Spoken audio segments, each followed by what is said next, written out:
It is a worry. Everything working and on time doesn't bode well, does it? So, good evening, everyone. As you know, been running a poll about tonight's live stream, and you'll all be pleased to know that the results of that poll were: you want to hear 10 things I love about Russia?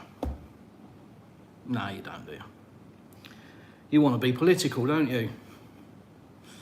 Oh. So, if you're looking at the chat, you may see that I found a bottle of champagne earlier with a cork in it. So this could go very, very bad. But let's find out. Where should we start? Oh, look, I've got a whole list of stuff. Let's start in the UK, I think. If you're watching from the UK, we've got an upcoming election. It's obvious Sunak is out. I mean, that's a given. It's not even worth a discussion. I think the problem really is that most people are just out of sheer desperation to get the Conservatives out, are going to vote Labour. And this has happened many times in British politics. That was the reason that the Conservatives beat Corbyn, let's face it, because of the propaganda job that was done on Corbyn. He was sold to us as the man that was going to put us into World War III. Oh my God, oh my God, oh my God. And most people didn't vote for Conservative, they voted against Corbyn. And I'm one of them. Yeah. Didn't know any better. Learned a lot in the last few years. Up until that, I was just, like most people in the UK, just completely blinkered and brainwashed by the mainstream media. It's a real revelation when you step out of that world and actually go and do some research. Unfortunately, most people in the UK don't. They work hard, they come home, they turn on the news, and that's where we go. So I think realistically, the election in the UK is going to go pretty much the same way. Conservatives are absolutely going to get slaughtered, get whitewashed. But I don't think it's because Labour is particularly popular. I think it's just mainly because it's a vote against Conservatives. Obviously, Labour and Labour supporters are going to spin it that Labour is so popular, blah, blah, blah. But if you step back from the mainstream narrative and just have a look at the policies, they're one and the same. They might be in a different order. The language used might be slightly different, but the policies are the same. Keir Starmer is a bigger, I would say, WEF, World Economic Forum, globalist puppet than Sunak. And, we all know where Sunak's off to, don't we? Off to the United States. As soon as his little legs will carry him onto a plane. And Starmer is, I think people are misguided if they think that things are going to change in the UK.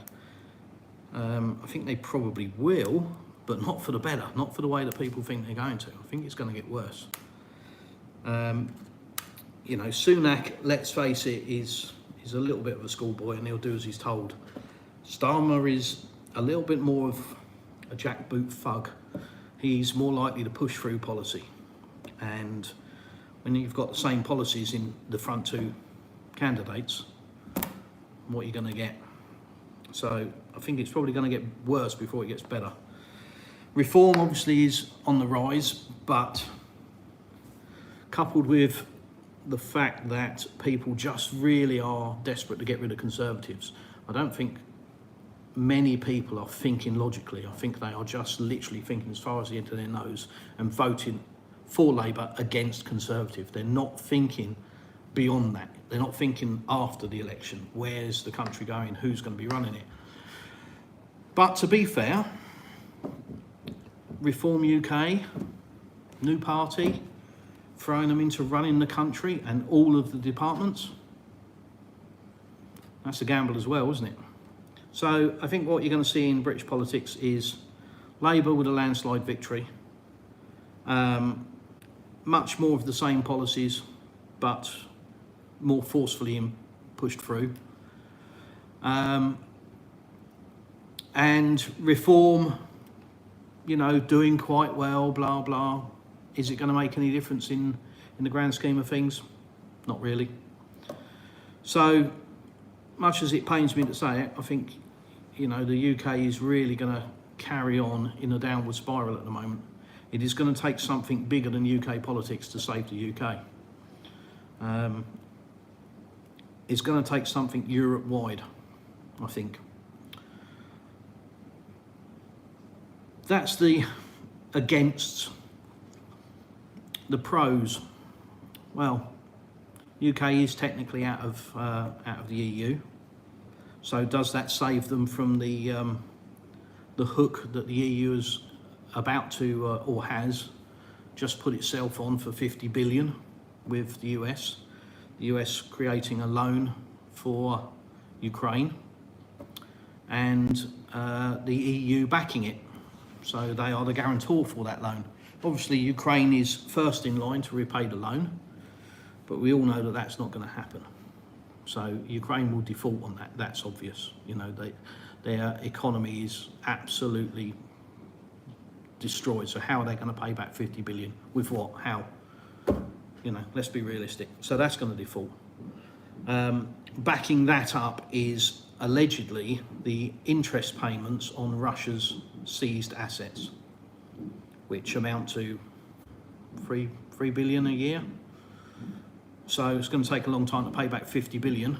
And you have to remember that 50 billion loan will accrue interest. So that ain't going to happen, is it?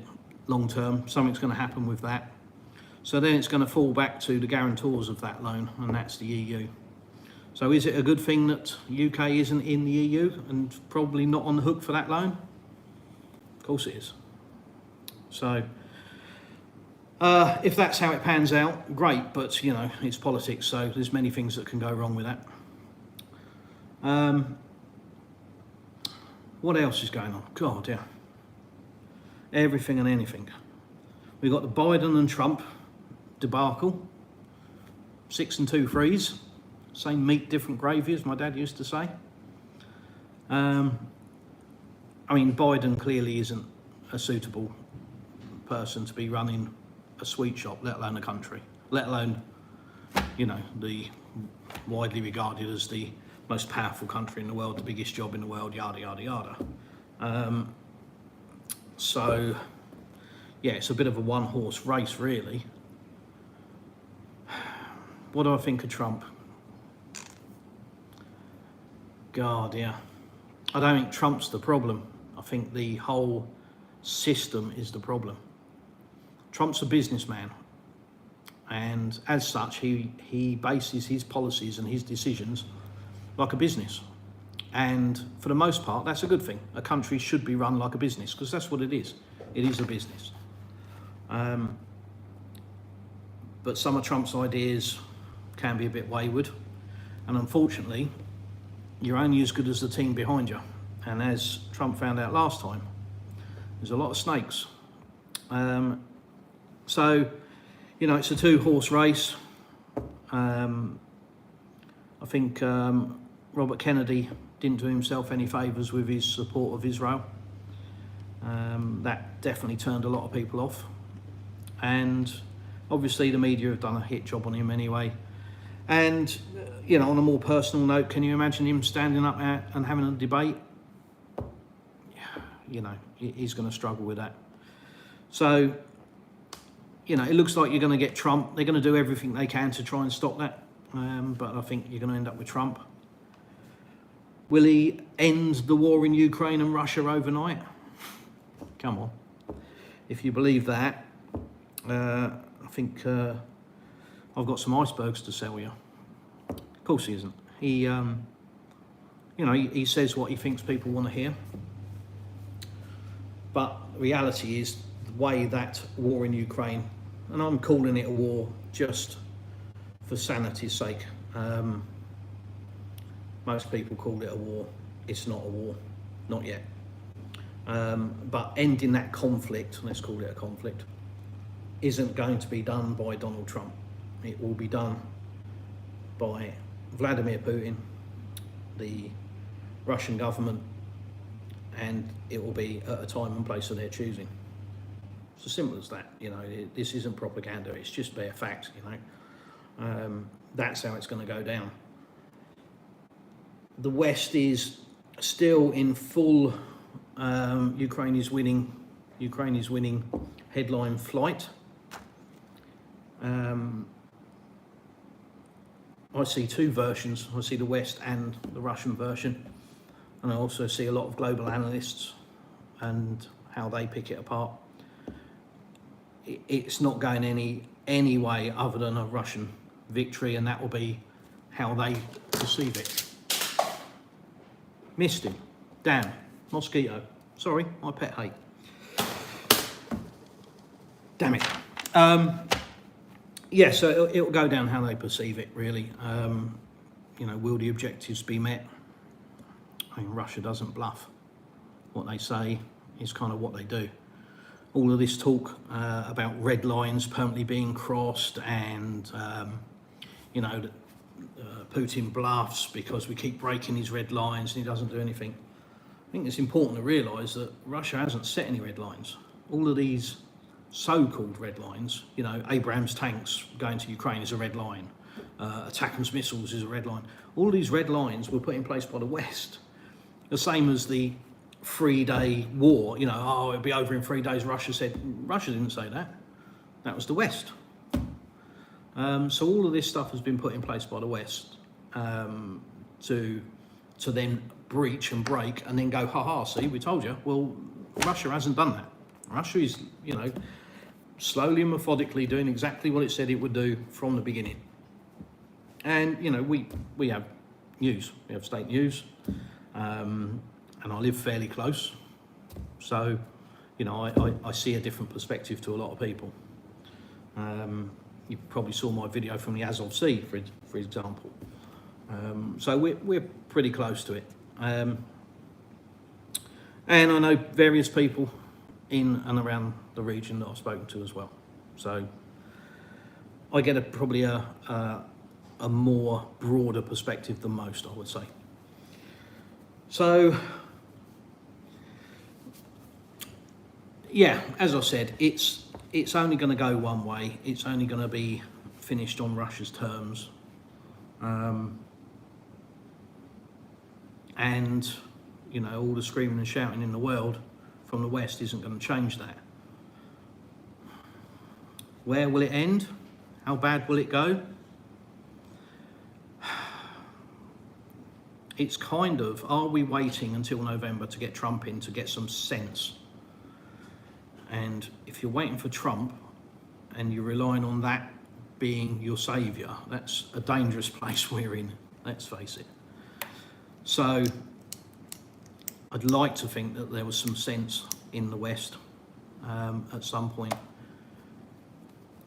where they might actually wake up and, you know, realise what on earth is going on. Do they realise? Is it just sheer arrogance, or is it the fact that they know what's going on and they're trying to talk it round?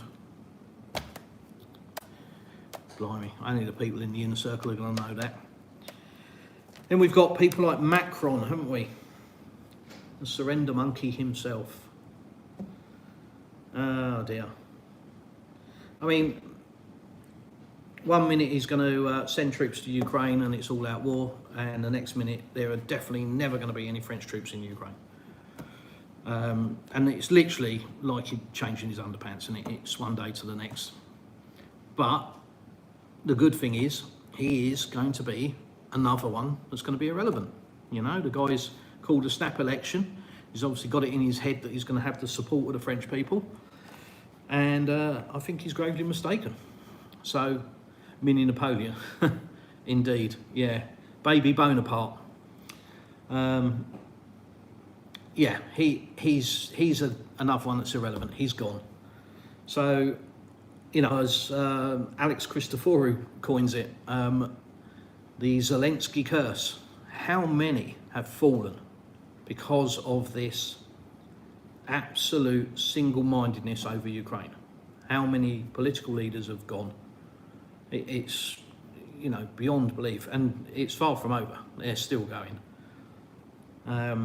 All for pursuing this insanity of, well, the narrative that they're spinning, you all know. And that's not the case, is it? That's not what this is really about. It's got nothing to do with Ukraine. It's got nothing to do with Ukrainian people. They don't care about Ukrainian people.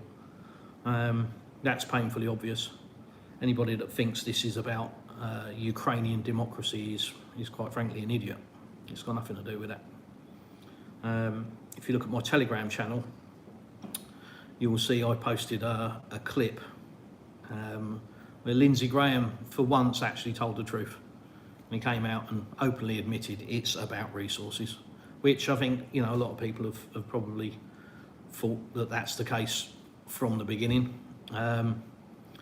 So, yeah, it's kind of nice to watch them fall over themselves. But Lindsey Graham really is just, you know, he's somebody that really needs taking out of politics, isn't he? Have people like that.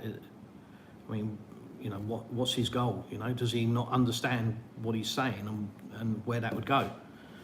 And this is the thing, you know, people just, they don't seem to think beyond their nose, you know. And I think that the US government has got to a point where it believes its own hype. You know, it's like a heavyweight boxer that's 19-0 and has got to a point where its entire team around it is saying, oh, you're wonderful, you're great, you're wonderful, you're indestructible, and nobody can beat you, and you're the best in the world, and da da da da da. And, you know, as Tyson Fury very, very recently found out against Usyk, you can believe your own hype, but as as Tyson said, everybody's got a plan until they get punched in the face. And I think that's the US. I think they're so buried in their own glory that they just have no comprehension of their actions and the reactions to them. I think it's a case of, this is what we're doing, and that's where the fault stops. You know, and I think they're living in the past, and I think they believe that, you know, we can do this because we are the US, and that nobody will push back against this. Well, the world's a different place. And I can tell you now, from being in Russia, if you underestimate Russia, you're going to have a shock, you know. Something I used to say is, I like people to underestimate me. It puts them at a disadvantage. And I think very much so. I mean, I've driven a small part of Russia, tiny, tiny, weeny dot of Russia. And some of the things I have seen, yeah. I'm glad I'm here. It's probably the best way of putting it, because if it goes pear-shaped, I think I'm in the safest country in the world. You know, what missile defence has Europe got? What missile defence has the UK got? What missile defence has America got? I know what missile defence Russia has got. So, yeah, I know where I'd rather be if it goes pear-shaped, and that's where I am now. So,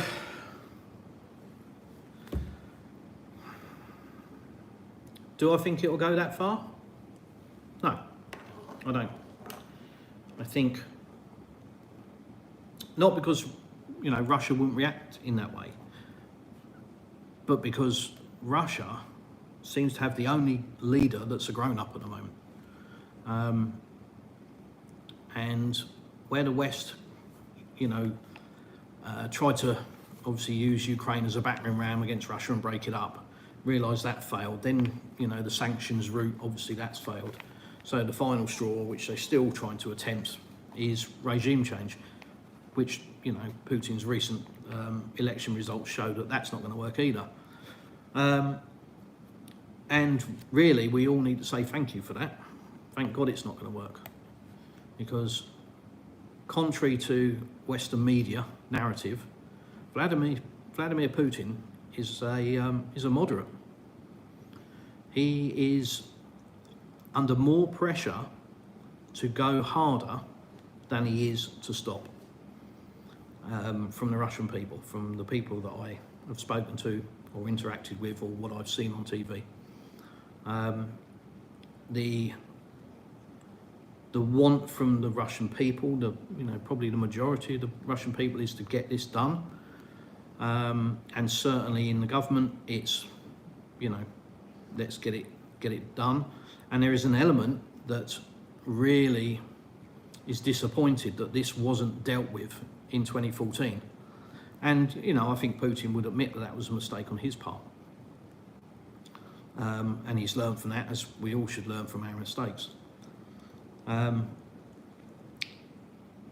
But I really do think we should be grateful that we have somebody like Vladimir Putin in charge of the largest nuclear arsenal in the world. Because there are others where we wouldn't be here now.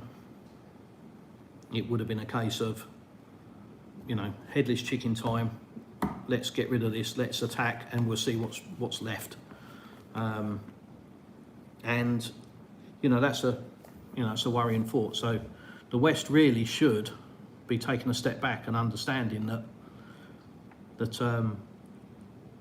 Putin is the grown-up, and he's the one that has got his eyes open and his finger on the pulse, and he knows what's going on.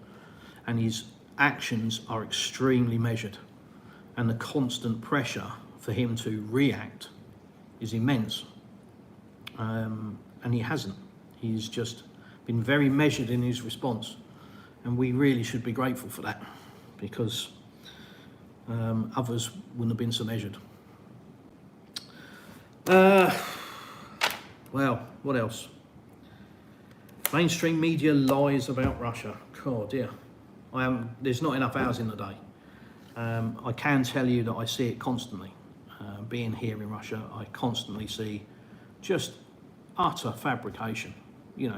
Just...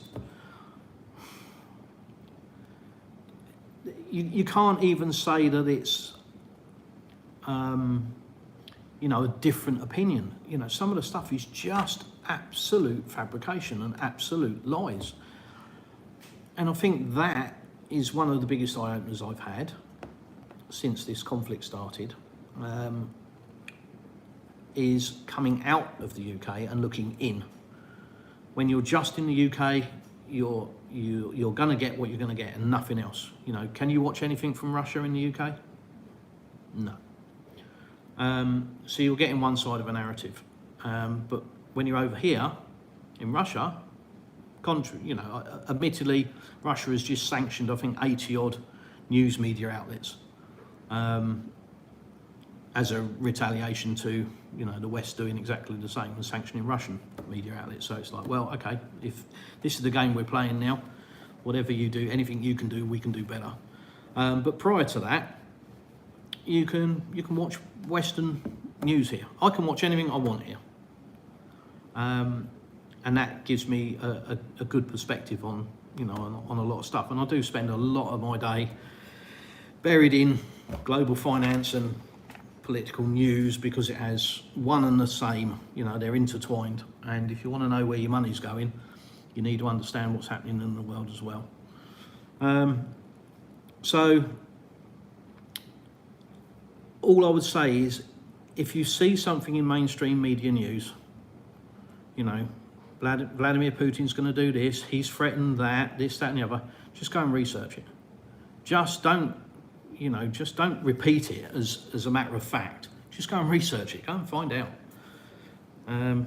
Most of the time you'll find it's a load of rubbish.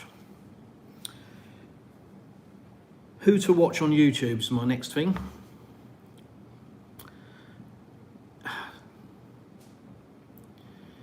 You've really got to find people that fit well with you. Not everybody will. And by that I mean people that you can sit and watch and listen to and that make sense. But not just one or two, you need several, because that's the only way you're going to get an informed picture.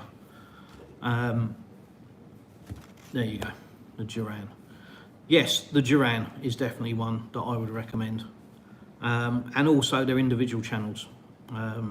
Alex Christoforou and Alexander Mercouris, they've got their own channels as well.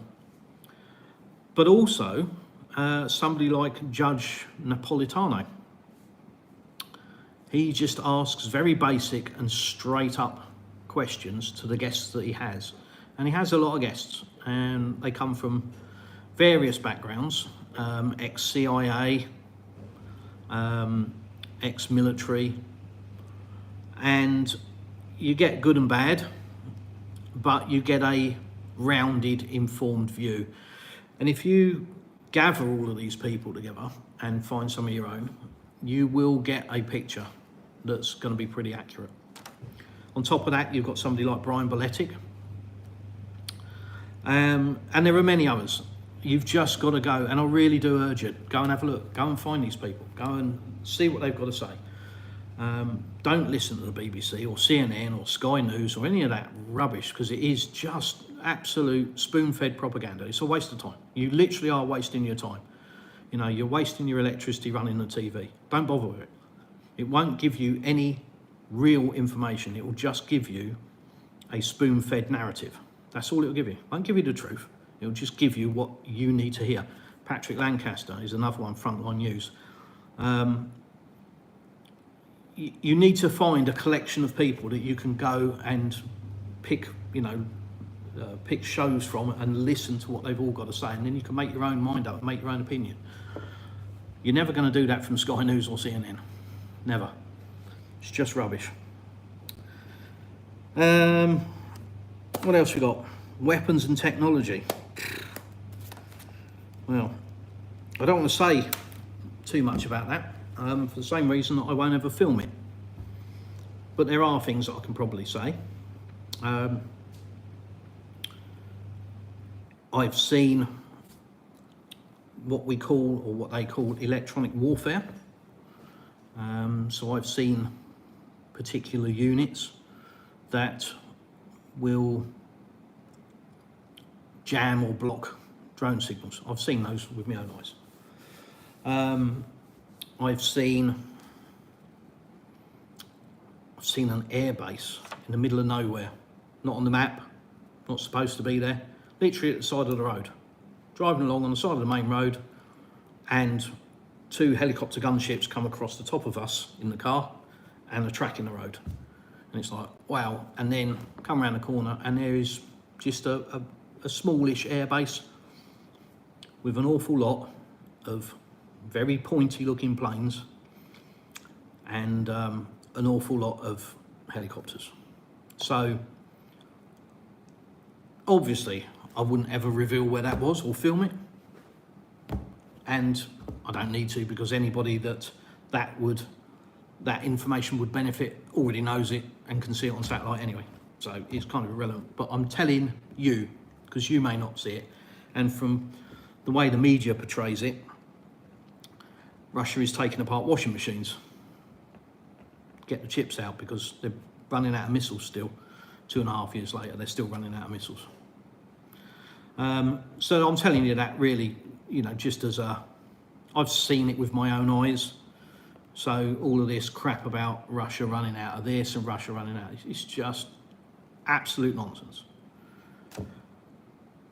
Same with the technology side of things. If you're to believe the West, Russia is a backwards country and their technology is absolutely crap, and NATO will walk straight through them. Nope, not happening. I've said before, there's a battleship in Novorossiysk. I think it's 1953 it was built, or 1957. And back then it had self-firing, self-targeting guns, which we still consider to be a fairly recent iteration on battleships. But in 1953, 1957, self-targeting, self-firing guns,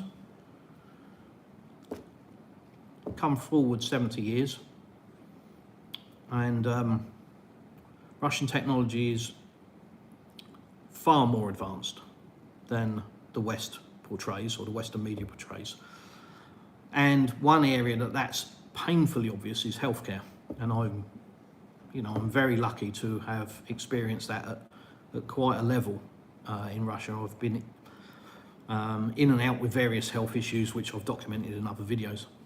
And I can categorically tell you that the healthcare here makes the UK and the NHS look like a mud hut in Africa. It doesn't, it's not even a comparison. So if that's the case with their healthcare, and if they can fly drones over their grape fields, and we're in a wine region, so there's an awful lot of wine producers around us, but if they can have fully autonomous drones the size of a small car spraying their grapes, they're not a backwards country, and their technology isn't backwards. So please don't listen to that narrative of, you know, taking, you know, who was it said that? Ursula von der Leyen? They're taking chips out of washing machines? Come on. I mean, that's just one of 100 things that they've come out with. It's painful, it really is. Borderline stupidity, but a lot of people listen to it because that's the only version they get. And, you know, like I say, sitting here in Russia, listening to this crap, you just think, what on earth? Why are people falling for this crap? You know, how do people get suckered in by this? But if that's the constant voice, if that's the only voice, you can probably see why. But yeah, please don't listen to the mainstream media. Get on YouTube. And not just YouTube, there are many other places that you can do some research. Try and avoid Wikipedia. Kind of gets edited and altered, rewrites history. But just go and do some research. Don't listen to the mainstream media. Just go and do some research. Right, very briefly on the recent attack in Sevastopol. Have I got all the facts for that? No, definitely not. What I can tell you is that there's a video on my channel, and there have been various reports that it was an ATACMS that was took out by Russian air defences, and then the fragments fell to the ground, and it wasn't a cluster bomb, and it was this, and it was that, and all this other.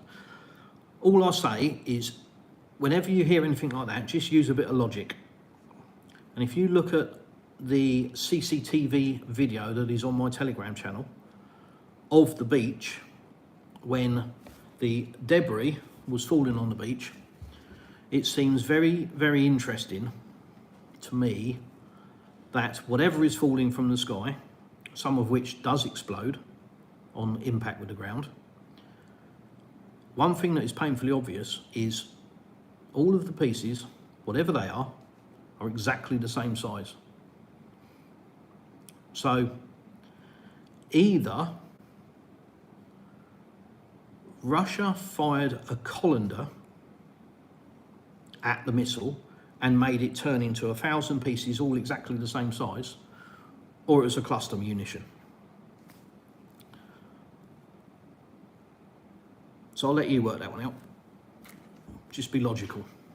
Don't listen to the rubbish. Just be logical. Is it logical to expect that a missile shot out of the sky falls to the ground with all of its pieces exactly the same size, causing the same impacts into the water and on the beach? Or is it more logical that it's a cluster munition opening up in the sky, deploying 200, 100, 300, however many it is, tiny munitions, all of the same size? You figure it out.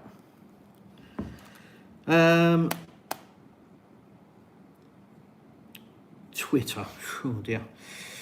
So I used to be on Twitter. I was quite vocal on there. I always maintained a presence inside of Twitter rules, but I spent an awful lot of time collecting information, and I had multiple confrontations with people, and the way that I dealt with it was with facts, not, you know, getting into a keyboard warrior slagging match, just with facts. And during the course of that, I saw an awful lot of video and footage that I wish I had never seen, stuff that I will have in my head until I die. And I really wish that I could unsee it, but I can't, and it is what it is. So I've got a reasonable view on that, and I was quite vocal about it on Twitter, but like I say, I remained within the guidelines. I got censored quite a few times. You know, you're breaching rules, and whenever I asked what rules I was breaching, I never got a response. And then, for no apparent reason, out of nowhere, I was deleted. This was 18 months ago, probably. And it literally is like I never had a presence on Twitter. It's just non-existent. It's not like the account is closed, or it's just gone. It's not there. So I know a lot of people think that Twitter is the bastion of free speech. It's not. It's better than most, but it's still censored, and it's still got people inside it that have got bad agendas. So, you know, don't rely on Twitter as your source of information. By all means, take it as some information, but add it to your pile.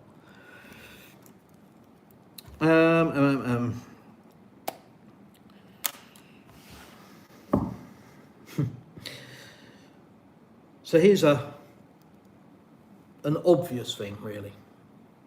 If you step back from all of this and you just sort of go back to, you know, this alleged unprovoked assault on Ukraine, mainstream media, Western mainstream media, would have you believe that Vladimir Putin is an evil monster, and that he effectively woke up on a Thursday morning and went, I'm going to go and invade Ukraine for absolutely no reason. Now, regardless of what you think of the Russian Premier, does that sound right? Does that make sense? I'm sure most people have seen Putin in interviews. He's highly intelligent. And I don't think there are many people in the world, certainly leaders in the world, that could sit in a room with a guy.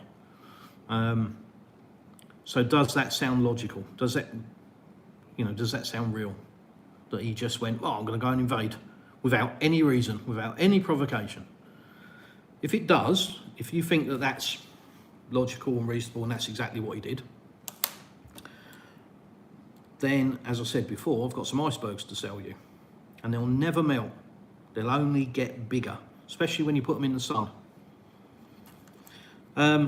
So, you know, that's just yet another example of just utter drivel. That is spoon-fed to the masses, and you know, you've just got to take this stuff and step back from it and just look at it and go, does that make sense?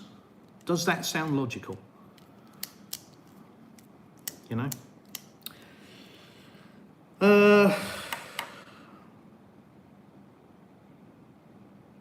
Yeah. Kenya. Well. So this is all, you know, the recent trouble in Kenya. All that just happens to have happened right now, does it? So Kenya, I think the president was increasing taxes. And from the outside, that just looks like a rebellion against the president for raising the taxes. Till you dig a bit deeper and find out that the policy came from the IMF, the International Monetary Fund. Surprise, surprise. It's interesting. Yeah, they want yet another country to put prices up on its citizens and charge forward with their globalist austerity policies. Bolivia is another one. Coincidental. Coup d'etat failed. 2 days after, the president was guest of honour at BRICS, saying that Bolivia wanted to join BRICS. And then all of a sudden there's an attempted coup, just out of nowhere. Wow. Who'd have thought that, eh? What a coincidence. Oh. Anyhow, that's my opening rant. Let me have a look at some of your questions or some of your statements. And see how many of you think I'm an idiot. A lot of you by the looks of it. Right. 4 WRC 2006, watching from the UK. Cool. Labour will be in, we're screwed. Yeah, I mean, yeah, it's going to happen because you don't have fair representation in the voting in the UK, do you? You know, it's all done on seats, on constituencies. And by that, you can have 60,000 people in one constituency that all vote one way, and you can have 10,000 people in another constituency that vote, and you know the same result. It's not proportionate to individual votes. So whoever wins the seat in that town, you know, and you can end up with a government that isn't the majority. And more often than not, that's exactly what you do get. So, yeah, as I said before, Labour is going to get in, and I think half of Labour's vote will be not a vote for Labour, but a vote against Conservative. Isn't the benefit of moving to another country not giving about politics? So generally, I don't give a tiny rat's ass about politics. But if you're a father, if you are interested in the new financial system, which I am and have been since 2016, you can't avoid it. I have avoided it on my channel purely because there are, and I'm sure in these comments I will get to somebody that's shouting Ukraine this, Russia that. And that's why I've avoided it, because I don't want to get into an online bun fight with a keyboard hero. I just want to show people on this channel, as I said many times, real Russia, what Russia is like, you know, what my region where I live, and it is my view, it's what I see in the region that I live in. So what happens in Siberia or Moscow, I don't really have a clue about, because I don't live there and I don't go there. So I won't really comment on it, other than I may say somebody said, or I saw X on the TV, or you know, it has been reported this. But generally I try to stick to what I've seen with my own eyes. And that's what I'm trying to show. And the reason for that really is, if you're outside of Russia, your view of Russia will probably be the same as mine was, based on what you're spoon-fed by the mainstream media.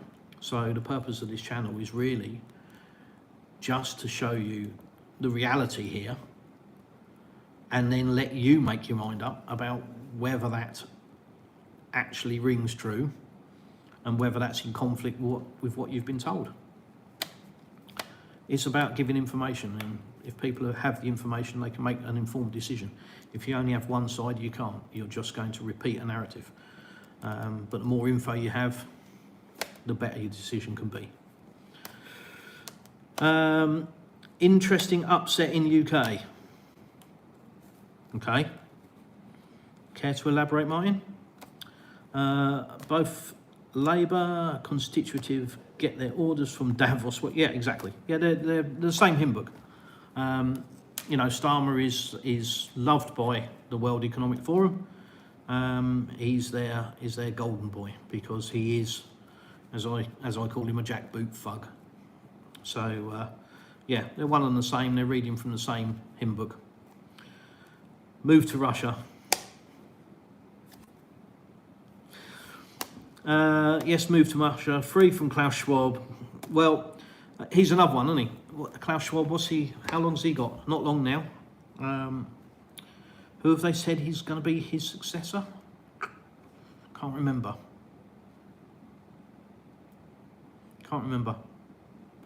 But it's, you know, just a different face. You know, the mechanics inside. It's like, what's that Western film where it was just a town full of androids, and they're just different faces, and that's all it is. And that's what, you know, what all these globalist elites are. They're just saying the same thing, and you're just swapping a different face on. You're still getting the same thing. Biden couldn't run a bath. No, you're absolutely right. And let's face it, you know, the guy clearly is on the path of dementia. And I'm not trying to be disrespectful, but you know, it's obvious, isn't it? Really, if you watch what's going on, and it happens to us all. You know, I mean, how old is he? 82. I'll be lucky if I get to 82. So, you know, I think as we get older, we all regress. We all go back to baby state. We all start worrying about rubbish and, you know, talking gaga.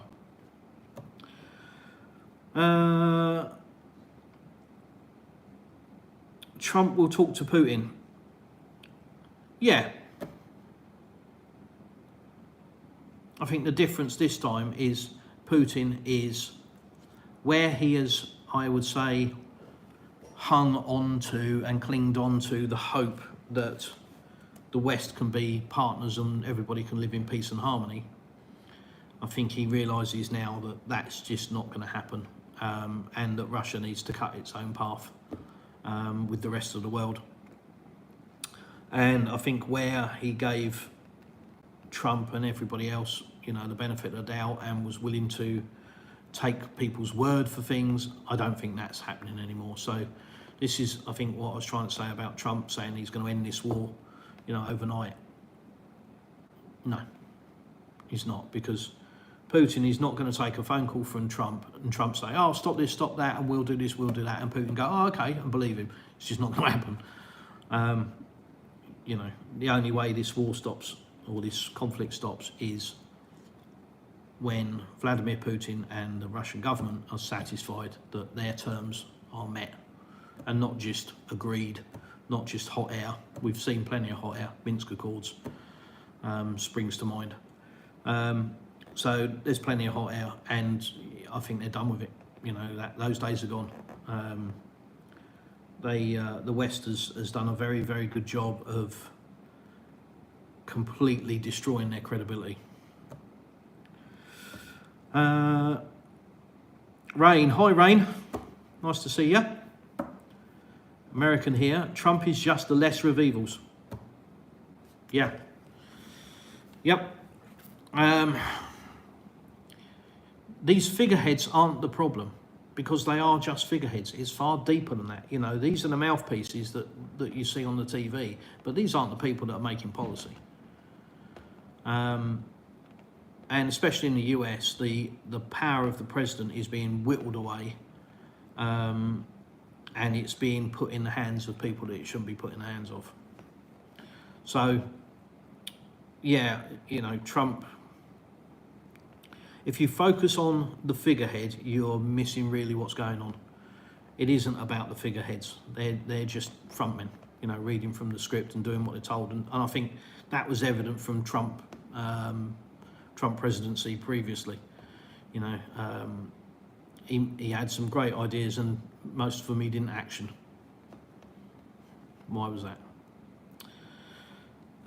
So yeah, you know, the problem in United States, the problem in Europe, the problem in the UK isn't just the figurehead of the country. It's far, far, far deeper. It's this poisonous 1% that doesn't want their world to change, that want to be able to buy a bigger boat, and don't see why their lifestyle should change when they can just inflict more pain and misery on the likes of me and you.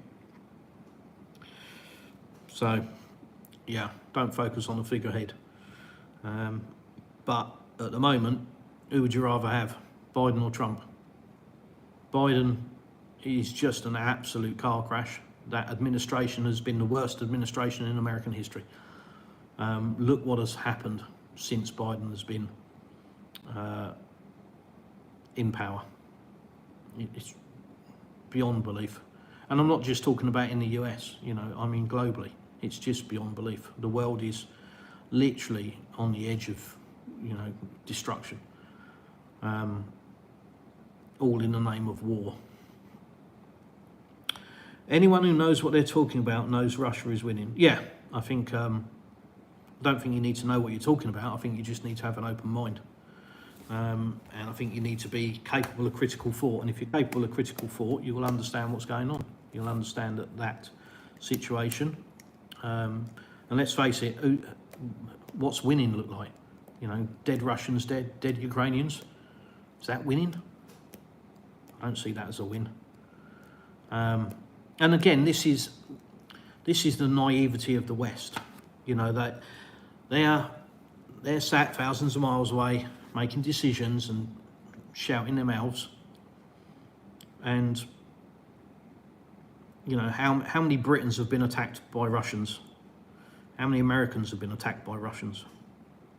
How many Americans are dead in America that have been attacked by Russians, or the same in the UK, or anywhere in Europe? And then how many Russians are dead?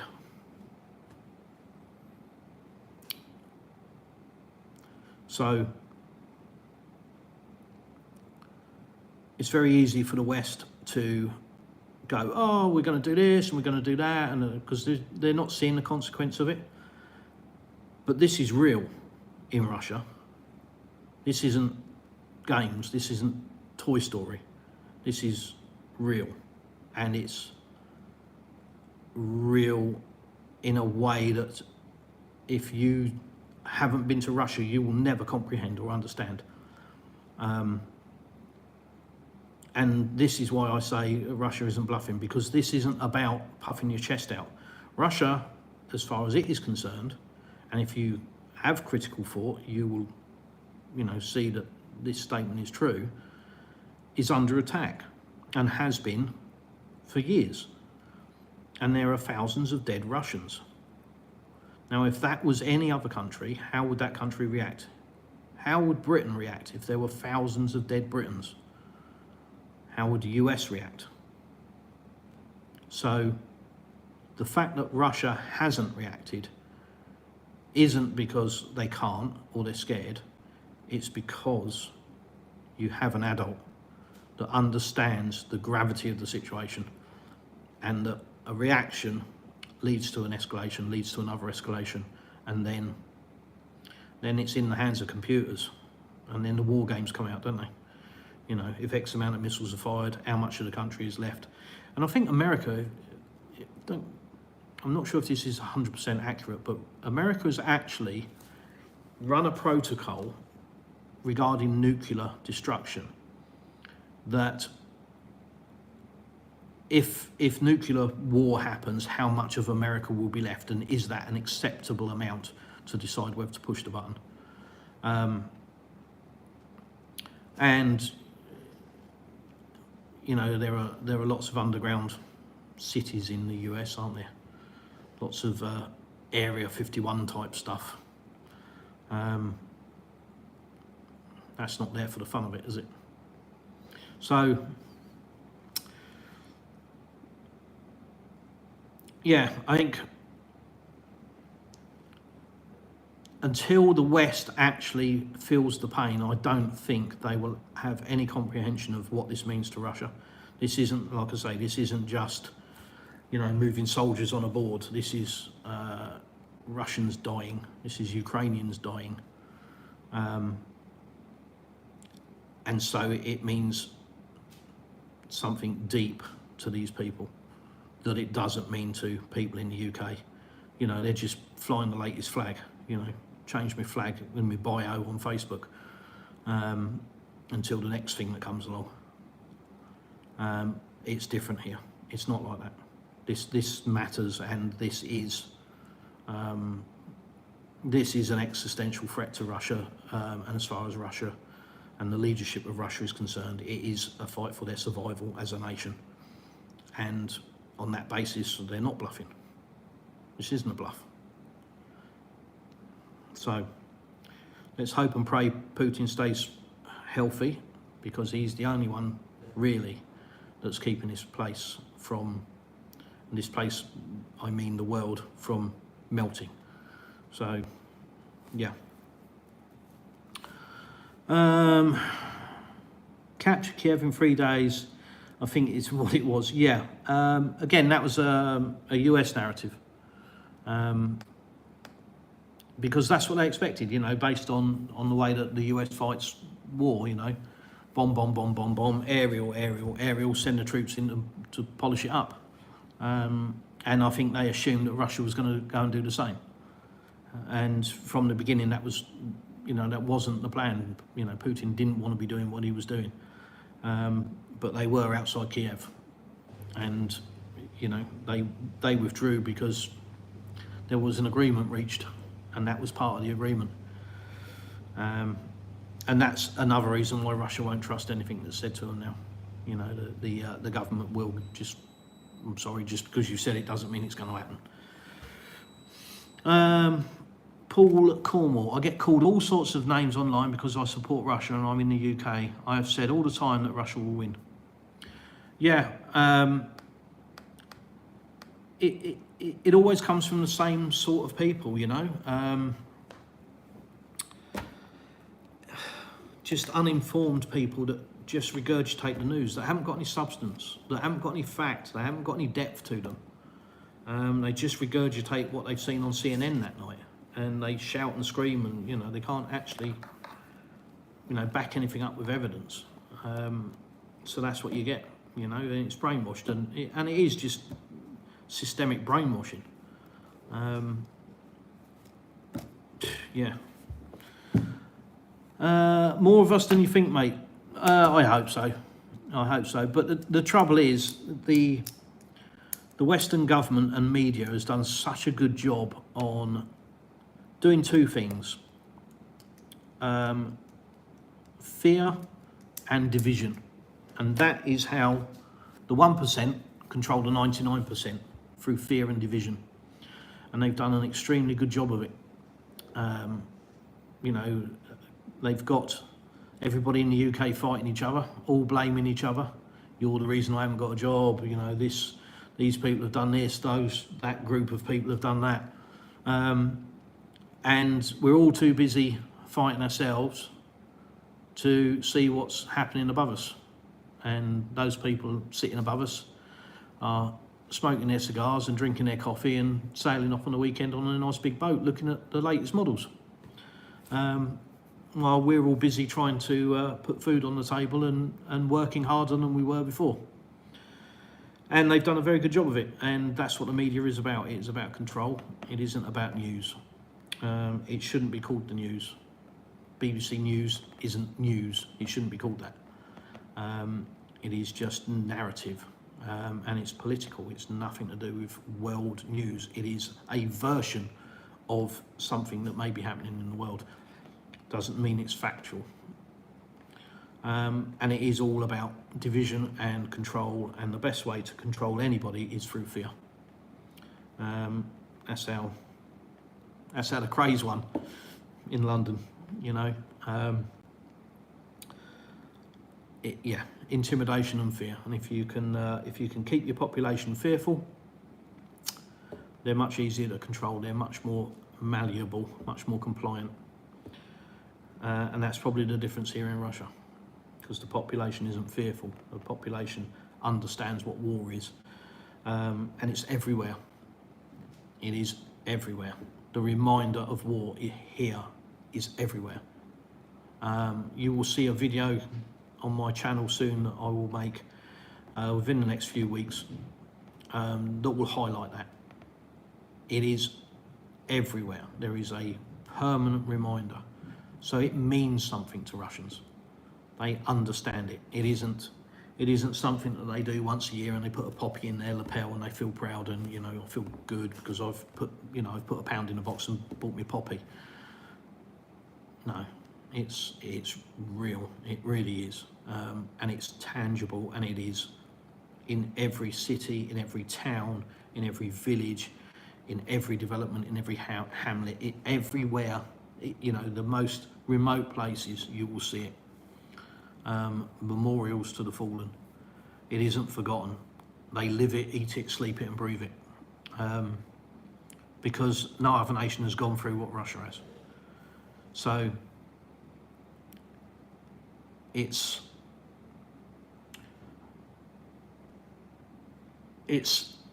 something that nobody will understand until you've come to Russia.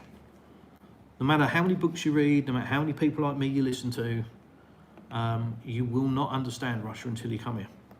And even then it will take you a year at least to start to get your head around it, to start to get your head around the culture and the feeling of the place and how intelligent Russians are and how informed they are about world events.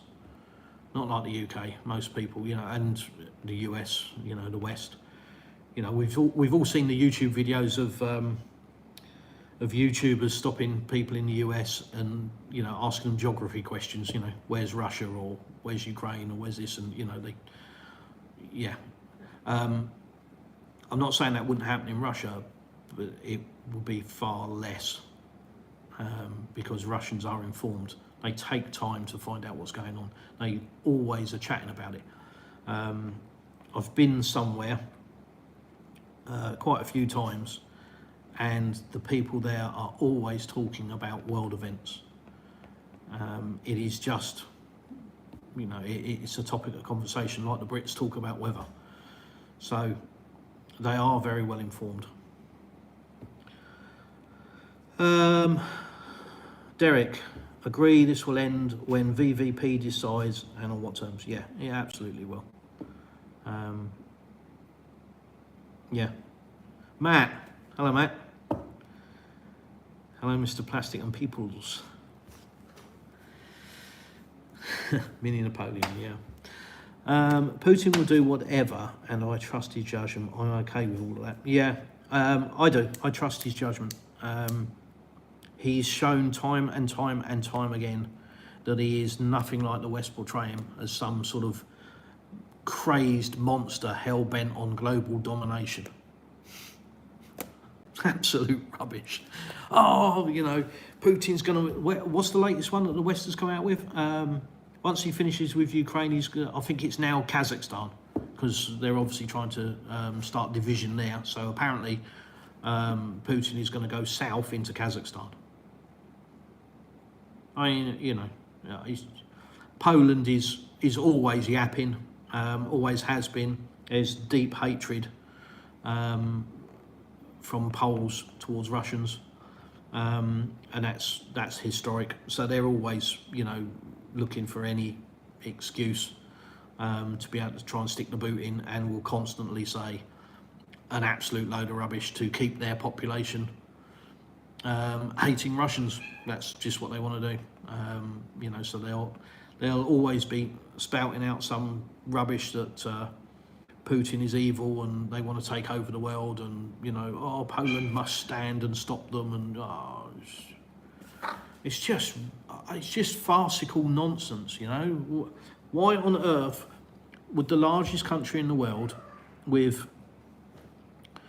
in comparison to space, probably the smallest, you know, and by space I don't mean space, I mean as in countryside, probably one of the smallest populations, I guess, you know, 156 million people in Russia, in the largest country in the world. So there's an awful lot of space here. So why would they go and invade Poland? Why would you take over a country that's hostile to you, where the people wouldn't want you there? For what? For resources that you don't need because you've got an abundance of them yourself? So what's the point? For what reason? Can you hear my stupid cat?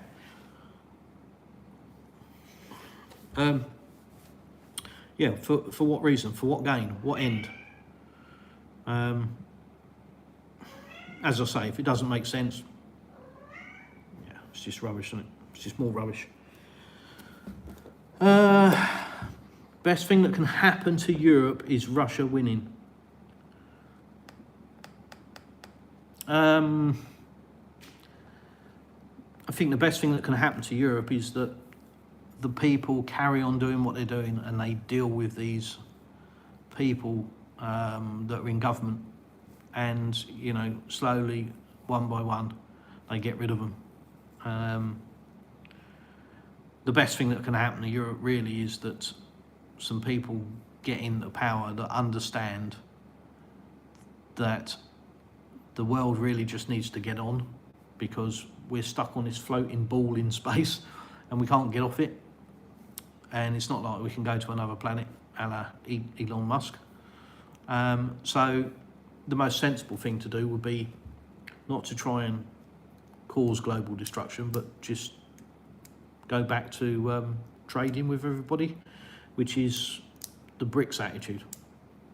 You know, everybody's equal, and you know, sovereignty and trading with everybody is far better than trying to bomb the hell out of everyone. But there's one country on this planet, unfortunately, that the vast majority of its existence has been war. What was it? Something like in 250 odd years of its existence, it's only not been at war for 16 years. It's something like that. It's very, very close to that. It's more than 250 years now, obviously. But that gives some idea of, if that's the nation, if that's all it's known is war, it's kind of second nature, isn't it? It's what they do.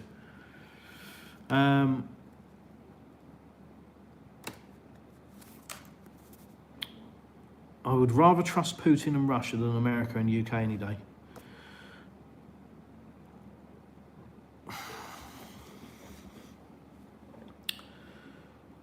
Yeah, I mean, I think if you spend a lot of time on the internet, in chat groups and various bits and pieces, and you see the polls, you know, how many people, who would you vote for your president? Biden, Trump or Putin? And Putin won. It says a lot, doesn't it? And the thing is, there is an awful lot of people that understand and know what's going on, but because the job that the media has done is so good at separating and keeping people fearful, everybody just sort of goes, well, what can I do about it? You know, I'm only one person, and yeah, I might be able to get my family together and blah, blah. And that's how they, you know, that's how these globalist 1%ers control us all. Because they know that we won't ever organise ourselves into a proper group and deal with it like we used to, you know. And that's, you know, go back to the 60s, and you get 1 million people in the park, wouldn't you? Now, I think something is trying to be done in America along those lines, isn't it? I think it's September. I seem to recall seeing Scott Ritter talking about it. I'd love to think that something like that will happen. But the reality is that most people probably think the same as I do. It's not going to happen because nobody else will bother. And it just needs some people to actually dig deep and go, and then others follow. But usually the people that actually start going to these events and kicking the doors down, so to speak, metaphorically speaking, straight away are ostracised and tarred with this person is a conspiracy theorist or a whack job, and then everybody's scared to support them or follow them or back them. And that's how these 1%ers stay doing exactly what they're doing.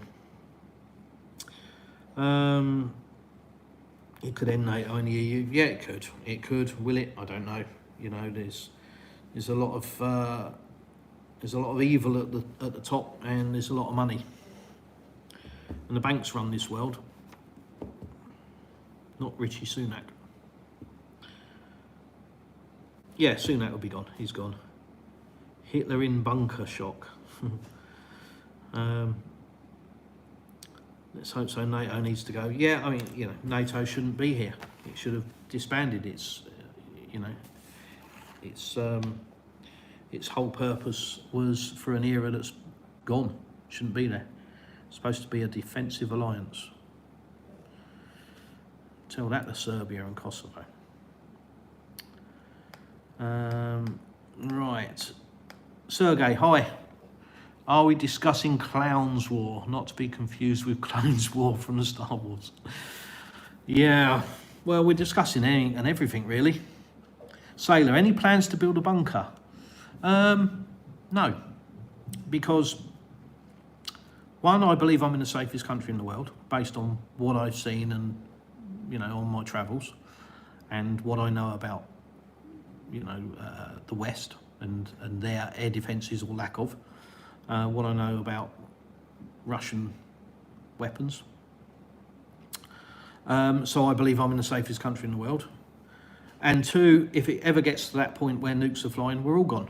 There isn't any, let's build a bunker, because we're all gone.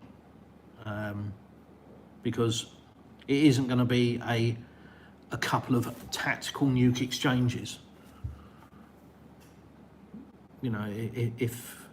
And that's the trouble. I think that's what America thinks. They kind of have this idea that they can probably launch a nuke or two, and it will be, we'll show them just like we did in Hiroshima and Nagasaki. No. If nukes fly, we're all gone. And even if I had a bunker and survived it, what am I coming out of that bunker to? Nothing that I want to see. So, no, if it goes that route, if we're going to get morbid, if it ever goes that route, I'll tell you where I want to be, right underneath the first one that comes. Be interested to know air defences we actually have. Well, none, if you're talking about the UK, because UK, NATO, US is an offensive alliance, NATO. It's offensive, not defensive. And it's very easy to tell, if you take the US, for example, it's very easy to tell without hearing politicians talking, just by looking at the way that the military, air, sea and land, how it's put together. It's very easy to tell whether that is offensive or defensive, based on how many ships you've got, how many planes you've got, how many tanks you've got. And it's very easy to work out, who bases their military on going to and who bases their military on defending from. So, yeah, if you haven't got any air defences, it's because you don't plan on defending. And if you don't plan on defending, you plan on attacking. Russia has probably the best air defence systems in the world. That should tell you a lot. Russia is so big, UK is not. Few nukes around coast, goodbye all of us. Yeah, I mean, some of the stuff that is reported that Russia has, take the Sarmat for example, I think it's calculated that one Sarmat missile with something like 16 warheads takes out all of UK, gone. And their Poseidon missile, again, which is this coast off coast nuke, underwater nuke that then creates a tidal wave. It's just, I mean, Russia has over 6,000 nuclear weapons. America has something like 5,200, I think, somewhere around that. And there's enough to destroy the world 10 times over. So if nukes fly, we're all gone. So there's no point in worrying about it, because unless there's government changes and these idiots are removed and sense prevails, there's nothing we can do about it. So it'll be what it'll be. Greetings from Matt. Hi Nelly, nice to see you. He's got Medvedev to act like the King's Fall to balance things up.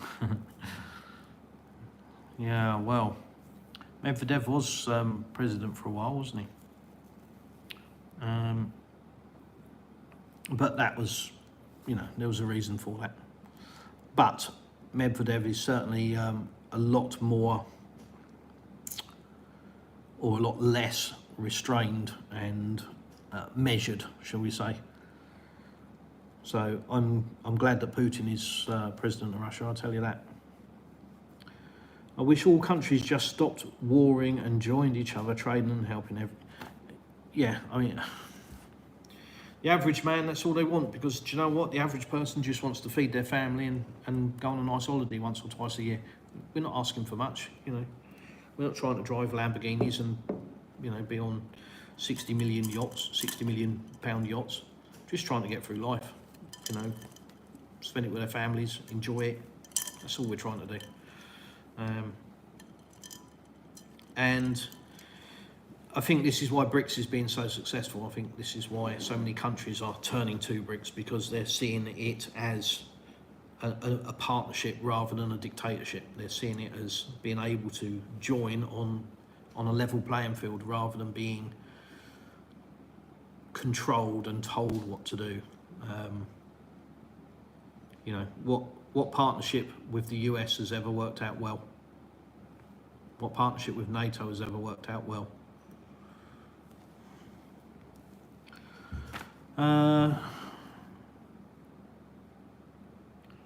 Yeah.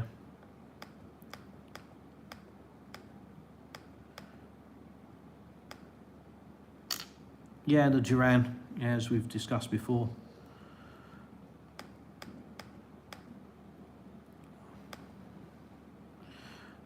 Yeah, I watch Weeb Union and Redacted. Yeah, Redacted is okay, but it's a little bit alarmist at times. The facts aren't always the facts. Quite often it's spiced up to get views and clicks.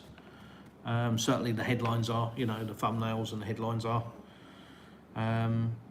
So Redacted at times is okay, but it's usually a couple of days behind everybody else anyway. So by the time you've watched it on Redacted, you could have already got that information 2 days before. So yeah, it serves a purpose, and for anybody that's looking to get some information and doesn't know where to start and they stumble across Redacted, yeah. But the thing I think Redacted does also that doesn't do it any favours is it runs with stories like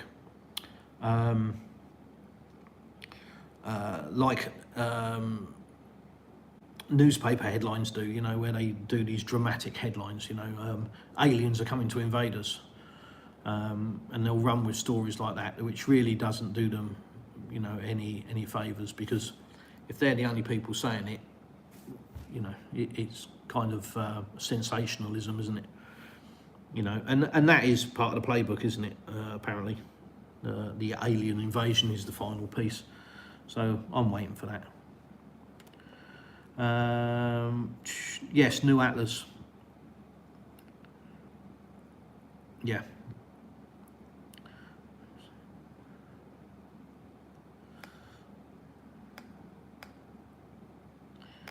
I don't think the Russians underestimate Western weapons at all. I think the Russians are very well informed about Western weapons, and I think they've proven that over the last 2.5 years.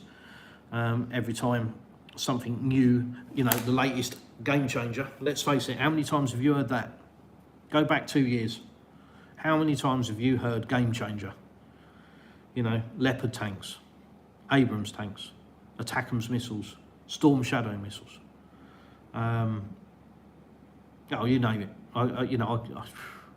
I switched off after a while, but how many game changers have you heard? And have they made an impact on the battlefield when they first arrive? Yeah, for about a week, maybe 2. And then the Russians figure it out, adapt, and that's the end of that. So I don't think the Russians underestimate Western weapons. I think they fully understand Western weapons. I think it's the West that underestimates Russian weapons. And Russia is permanently developing, and you've got to bear in mind that the Russian army is probably the most experienced army in the world right now. So, you know, they have real world information. Whereas, what was the last war that the Americans fought? Or what was the last war that the British fought? Other than, you know, joining in with something.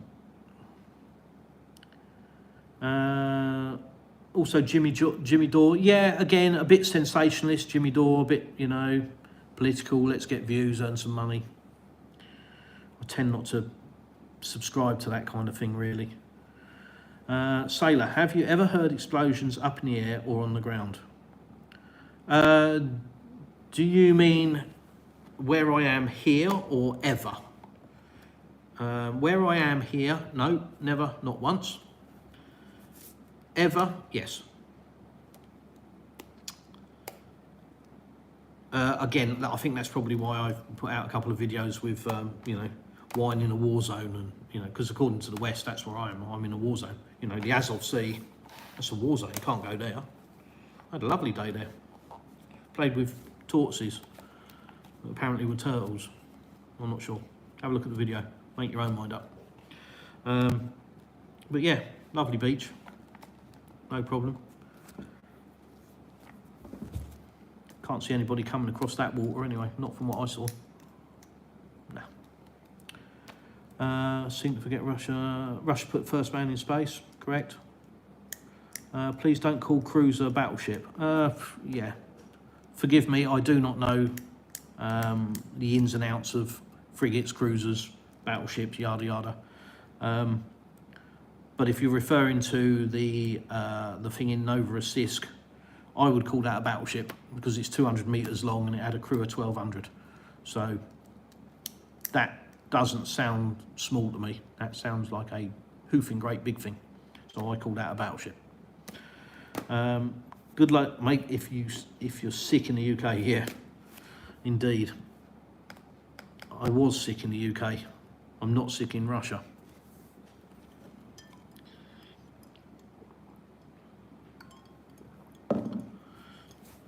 Derek, you're not the only one that has seen. That's my limit on. Yeah, exactly. Again, there's things that I will never film, and there's comments that I will never make. I've gone as far down that path as I will. People can believe me or not. It's up to them. Greetings from Cyprus, blimey. I suggest Current Affairs Insider on YouTube is also a great source. See, people, if you want to get informed, just reread this chat either now or tomorrow when it's on a video. You can click on the chat. If you go to the comments, when the video's playing, where it says comments, there's two little dots in the top right hand corner of that little box, and you can scroll it across and you can then watch the replay of the chat. So if you want to find channels to listen to, they're listed. So there's plenty of information in this chat for people to get informed. Yes, Jimmy Dawson's got red pilled, yeah. Vander Crazy, yeah.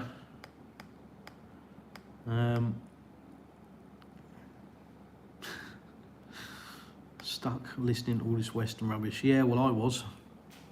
I believed it. That was the trouble. That's why I'm doing this channel, because I was stuck in the West listening to all this crap and believed it, because there wasn't any alternative opinion. It was, you know, this is true, this is true, this is true, and this is how it is. And that's why I'm doing this channel, because, you know, I never, 3 months ago, 4 months ago, did I imagine I'd ever be doing YouTube? Not a chance. If you'd said to me I'll be doing a YouTube channel, I'd have just laughed at you and called you an idiot. No way. I was more than happy carrying on, but I just got to a point where I felt that it would be remiss of me not to do a YouTube channel, and just because there's not enough in the West, there's not enough people seeing everyday Russia. So, you know, the opinions that people have of Russia, and I know this because I go back to the UK, and the opinions that people have of Russia are so jaded and so far from reality. And as I keep saying, I know this from my own personal experience because I had those opinions. And that's why this channel is here. It is, you know, coming here is the biggest eye-opener I have ever had. Cluster bombs or mines? If you're talking about Sevastopol, that was a cluster bomb. Fell from the air. Airburst cluster, yeah. Yeah, so they go bang in the air to get maximum coverage. Yeah, exactly. I've been doing it to Donetsk for 10 years. Yes, Rain, they are illegal. That damn mosquito, I swear to God. I've never been a tennis player, but when it comes to mosquitoes, Andre McEnroe and John Agassi, they got nothing on me. And that Billy Connors, nah. I'm all over them. He'll be back. They always are. Yes, they are illegal. They're illegal according to certain conventions. And much like the ICC, America didn't sign up to it. And I don't think Russia did either. So, you know, what's good enough for the goose is good enough for the gander, as they say.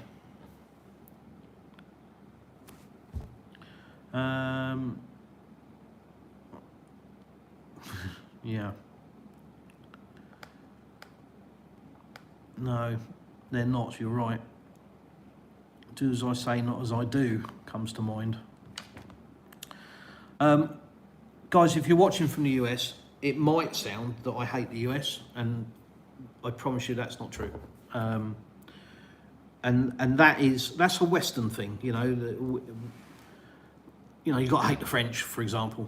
How many Brits actually know French people? Probably none, or very few. It's just the way that we're wired, you know. It's not a literal thing, it's just our language is so basic, and I've learned that coming to Russia. Jesus Christ. Our language is so basic and non-descriptive that it's just the way that we speak. You know, oh, the US is doing this and America is doing that. It isn't. It's the government. It's the administration. And that is one of the things that I love about Russia. So if you'd voted and got the other side, you'd have heard that. Russians aren't wired like that.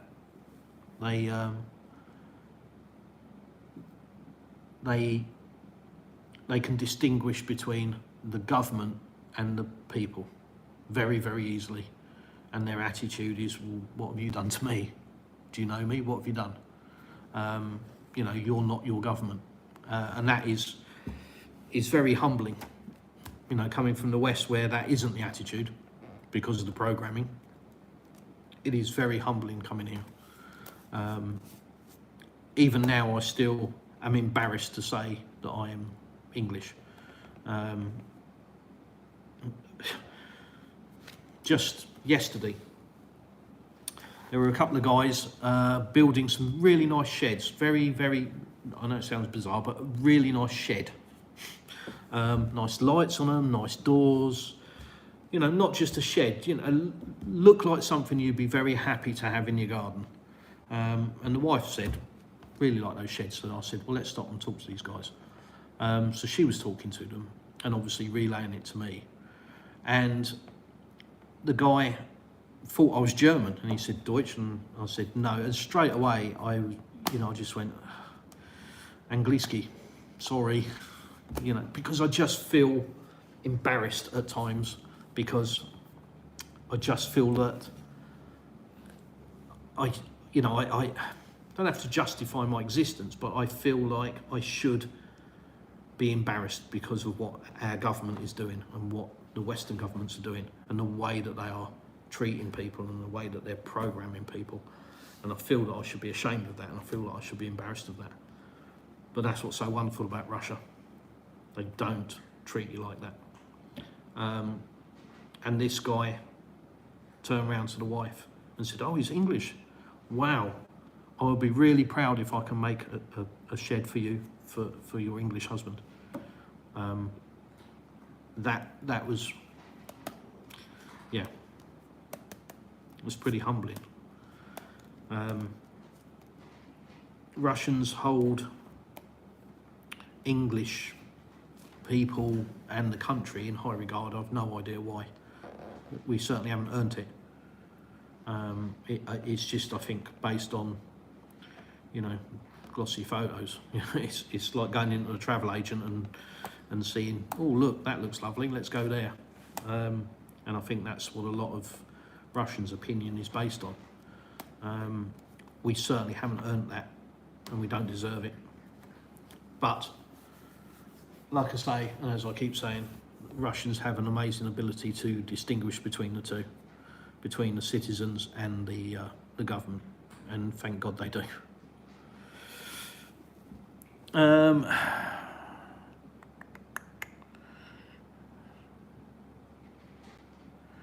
It's the only thing, most social media being owned by America, yeah. Yeah, America operates on two things, the military-industrial complex and media, and both go hand in hand. So that's the only two things that generate money for the US, is war and the reporting of war. And the reporting of war creates a war, and a war creates reporting for war. So it's kind of self-perpetuating.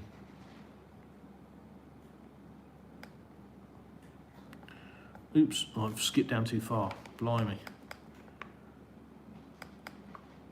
Laptop say no. I will do my best to get to the bottom of the questions. In December 2014, Ukraine's parliament voted to end its neutral status. In 2018, it voted to enshrine the gold NATO membership in the constitution. It started long before that. Yeah, 2014 is the go-to number that most people go to, but it started way before that. But 2014 was obviously the overthrowing of a legitimate government, and you know that was funded and backed, as widely regarded or widely acknowledged, even inside the US, that was US backed. And that was, you know, that was an overthrowing of a legitimate government. VVP took Crimea for one reason, to protect Crimea from falling into the West hands. So VVP took Crimea because he saw that Crimea was going to be a British naval base. And that was not something that could obviously be allowed. The contracts for British naval fleet being built by Ukraine, I think there were 13 ships or something that were contracted. And yeah, that's exactly why Crimea was annexed.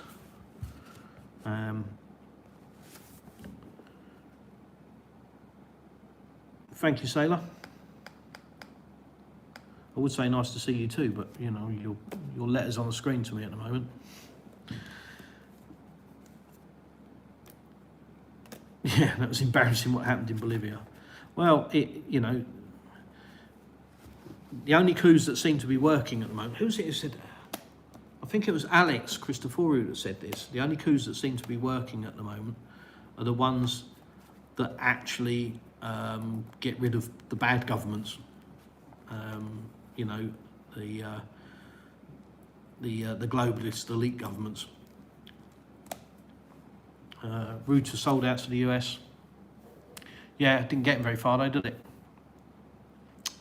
If you're talking about the Kenyan leader, I'm assuming, but it was the IMF that were behind that. Full text, I'm from Novosibirsk. The city is literally changing in my eyes. The government really does a lot to improve the infrastructure, new roads, new parks. Trust me, that's everywhere. Everywhere I go, there is construction in Russia. There's something new being built. Everywhere I go, everywhere. Like you say, new roads. I mean, even in our little village where we live, the school here is being refurbished. There are builders in there pulling it apart at the moment. Everything is being renewed, repaired, rebuilt. Yeah, the money is being spent. You know, it's being spent on the infrastructure. It's being spent on improving lives. Lukashenko in Belarus, he's a character who takes no prisoners. Yeah, again, he's another guy that speaks his mind.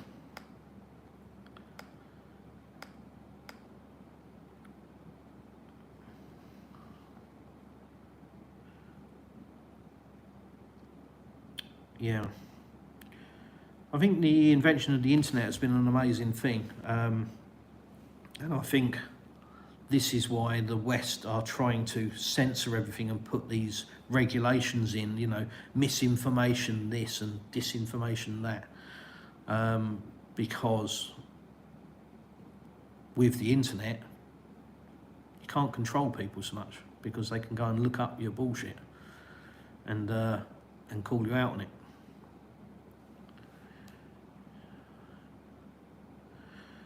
Yeah, mainstream news makes you think you're the minority when in fact we are the majority. We're the 99%. The trouble is we're very fragmented. And as I've said before, keep us divided, keep us in fear, and that's how we are easy to control.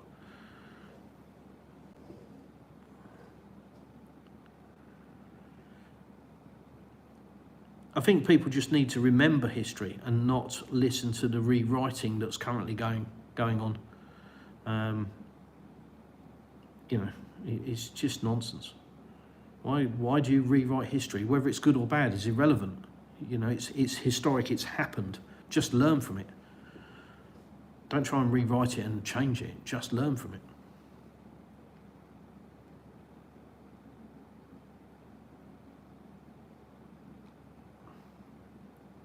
You really do understand what's going on. That's rare nowadays. Best wishes to your lovely family. Thank you. Thank you. I understand a tiny portion. I don't understand an awful lot of the detail, but I do spend a lot of time trying to understand. I think it's important. As I said, I stuck my nose into this world in 2016 when I first started learning about the new financial system, and probably before that, actually, really with mainstream media. I've said before, when if you're in the UK, I don't know if you remember the alleged Calais invasions and the migrants, tens of thousands of migrants dragging people out of cars and lorries and all this sort of stuff. That was my first awakening, really, that mainstream media was just fabrication and lies.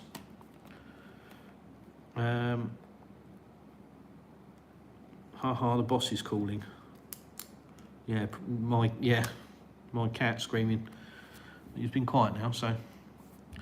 One day Americans will learn the truth and be so glad Putin stood up to the West and Ukraine. Those of us who know the truth, like President Putin.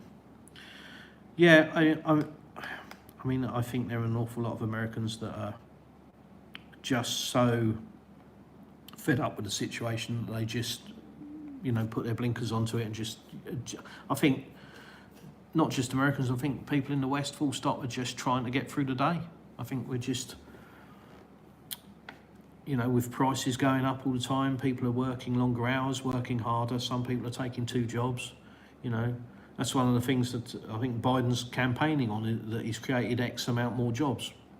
But it isn't that he's created a load more jobs, it's the fact that people are working more jobs because they're having to. Yeah. Do you see other European citizens moving to Russia?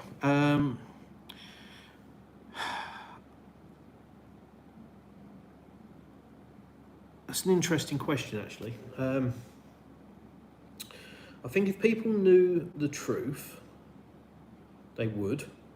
But there's always that fear of doing something new, scared of the unknown, and upping sticks from the UK and moving to Russia isn't something that everybody will do. I'm not pretending that I'm some sort of hero or anything by doing what I've done. We all have to make our own decisions in life and go on our own path. The decision I made was not a snap decision. It was based on a lot of factors, and it was just right for me and my family. I think a lot of people would if they knew the truth, and I also think a lot of people would if it was easier. But the immigration process into Russia is very strict, and the hardest part about it is the language, learning the language. I'm trying, but at my age, it's difficult. But you know, if you want to make a life here in Russia, that's what you need to do. So, you know, it's frustrating because some people can just learn language, you know, really, really easily. And I wish I was one of them, but I'm not. What is your take on future migration of people from Europe to Russia to leave the chaos behind? As I've just said, I think the biggest stumbling block for most people, one will be actually up in sticks and moving to another country. Forget Russia, just the fact that you're moving, you know, to another country. That is not for 90% of the population. They just wouldn't do that. You know, Western people just don't do that. You know, most people spend their entire lives within 15 miles of their house. So it's just not a thing. It's probably more prolific in Asian society. But in the West, we tend to stick roots in the ground and stay there. And I think that's true of the US. They might move state, but they tend not to leave the US. And I think a lot of that is the size of the country as well, and it's the same with Russia. You know, the country's vast. What do you need to leave it for? Anything you want, you can find in Russia, whether it's climate, whether it's food, you know, culture, whatever you want, you can find it in Russia. So, will people leave? No, I think if the immigration policy was changed and it was easier to qualify, then probably yes. And I think more people are wising up and opening their eyes. And I do see new YouTubers popping up all the time. You know, I'm sounding like a veteran YouTuber. I've been on YouTube, what, 3 months, 4 months? But I still see new ones popping up all the time. But equally, I'm seeing new YouTubers that have been in Russia a long, long time. So, yeah.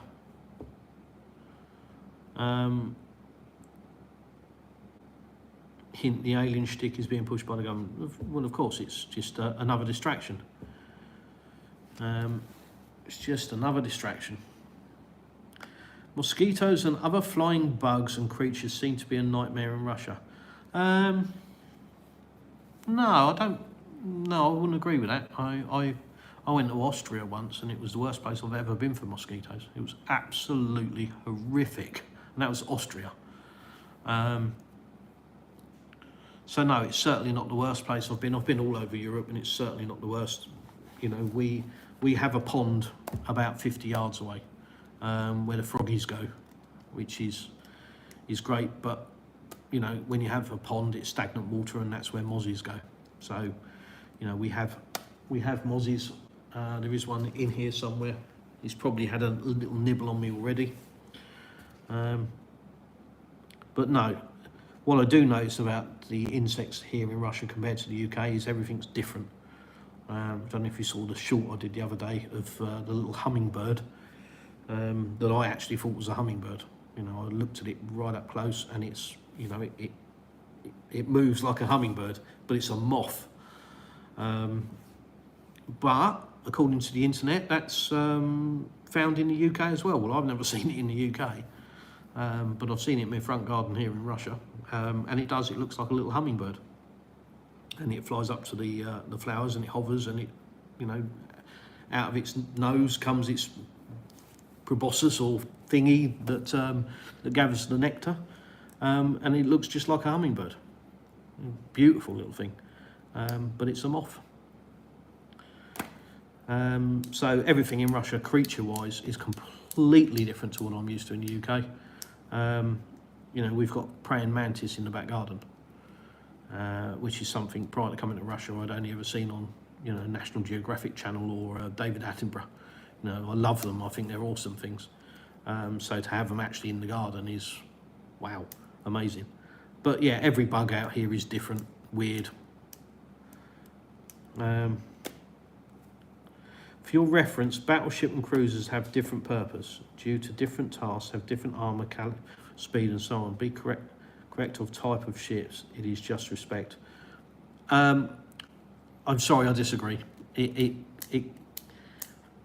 it isn't about respect, not knowing something, and I openly admit that I don't know a battleship from a cruiser, from a frigate, from, you know, whatever else. It's got nothing to do with respect, I'm afraid. It's just not my field of expertise. If the ship in Novorossiysk is a cruiser and not a battleship, then I will absolutely bow down to your knowledge. But it's got nothing to do with lack of respect. It's just a lack of knowledge. Nothing to do with respect at all. So I disagree with that. Computer says no. Did you get a road done in your village? Yes, we did. We now have a tarmac road. It's not in the village. The village is, you know, full road. It's just our development, 39 houses on a small development. We've had an unmade road from the beginning, and it has now been tarmac today. So I did actually video it, but I don't know if I'm going to upload the video. Does anybody want to see a road being tarmacked? I don't know. If you do, I'll probably upload it. If you don't, which probably don't, I probably won't bother. But yes, it's, you know, it's the final sort of piece. They've got to connect, if you like, the road to each individual drive. So there's, you know, sort of 3 or 4 foot, and some cases 8 feet gap between where the tarmac finishes currently and the property boundary, which they come in and fill that in afterwards with smaller machines, obviously, because the big tarmac machine just does the main road. And then there's a bit of landscaping and some trees that get planted on our development, and then it's done. But like I say, the road going down is the final sort of piece, because they get the gas and they get the water and all the drainage done first. Make sure that all works and everything's great, and then they do the road. And it's nice to do it that way, because it means they're not digging the road up a week after they've laid it, like they do in the UK. Would you be interested to help British businesses to come back to Russia when the time comes? Oh, I wouldn't know what use I would be. Is the honest answer to that, sailor. I don't know what use I would be. I don't speak the language, so I don't know how much use I would be to anybody in that regard. I couldn't advise on the law, I couldn't advise on procedure, and I couldn't mediate in between, you know, third parties, because I don't speak the language. So I'm, you know, pretty much not a lot of use, other than with Google Translate. Put up some bird houses designed for mosquito eaters. Oh, okay. Yeah. I mean, initially that sounds like a good idea. However, I have 2 furry things that like to chase mosquito eaters, i.e. my cats like birds. They don't touch the frogs, and they play with the lizards, but the little black one, he catches birds. So I don't really want to encourage birds in the garden. If, you know, there are always birds in the garden. Not everyone leaves. But he's only had 2, maybe 1, not sure. So I'm going to put a bell on him. I'll put pay to his game. I'll put 2 fence panels up in the garden to stop him climbing over the neighbour's fence. I grabbed hold of him yesterday. He had his front paws on the fence. He was in the cherry tree and he had his front paws on the fence ready to jump over with no way of getting back. So I grabbed hold of him by his back leg and dragged him out. And now I've put 2 fence panels up there so he can't get through. So let's put pay to him, but he'll figure it out.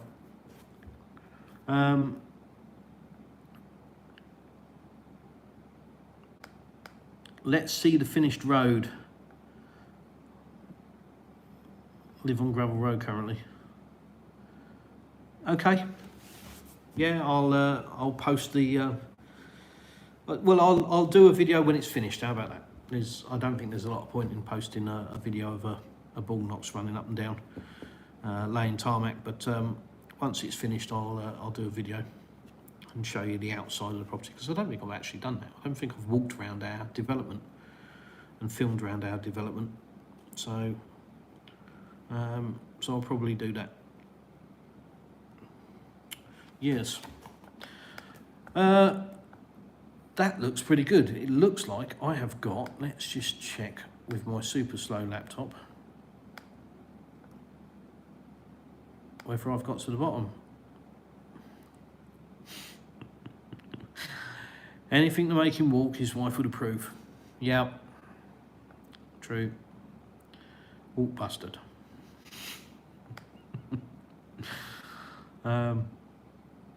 Yeah. So I think that is kind of my for one night only political chat. Don't know if I've covered everything that you wanted to see. Hopefully I did. Don't know if there was more stuff that you wanted me to go in depth with. If there was, you should have asked. Nearly bedtime, mate. 11 p.m. Moscow time. Yeah. No, I'll go to bed when the brain's tired, and it's certainly not tired yet. But I've got through my list of stuff that I wanted to talk about. I don't think there's any need for me to start going into the reality on the battlefield, etc., because there are far more qualified people to comment on that, and we've covered that off with various comments about the Duran and Alexander Mercouris and Alex Christoforou and Brian Boletic, etc. So, these guys have got a far more accurate picture than I have. I can just tell you what I see. So hopefully I've done that. Hopefully I've answered some people's questions, and if I've made somebody curious enough to ask a question, then great. Question everything. Question everything. Do not believe what you are spoon-fed. If it comes from a glossy media, chances are it's going to be government controlled. So question everything. Check it out for yourself.